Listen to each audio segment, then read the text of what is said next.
নমস্কার বন্ধুরা, আমি দেবী। আর আজকে তোমাদের সাথে শেয়ার করব এই কুমড়ো গাছের পাতাগুলি দিয়ে একটা মজার বাটা।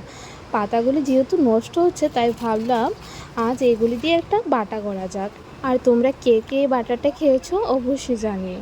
প্রথমে পাতাগুলিকে ভালো করে ধুয়ে তারপর একটু সেদ্ধ করে নেবে। তারপর সেদ্ধ হয়ে গেলে একটা মিক্সিতে মিক্স করে নেবে। তারপর কড়াইতে তেল গরম করে তাতে পেঁয়াজ দিয়ে আর সামান্য কিছু রসুন দিয়ে দেবে। তারপর পেঁয়াজটা ঢেলে দিয়ে ভালো করে নেড়ে নেবে। তারপর ভালো করে ভাজা হয়ে গেলেই হয়ে যাবে আমাদের বাটা।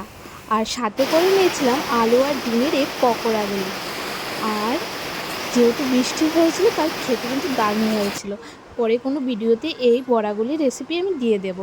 আর আর এই গরম ভাতের সাথে বাটা আর বড়াটা দিয়ে খেতে কিন্তু বেশ হয়েছিল। আর এরকম মজার মজার রেসিপি পাওয়ার জন্য অবশ্যই চ্যানেলটাকে সাবস্ক্রাইব করবে। টাটা।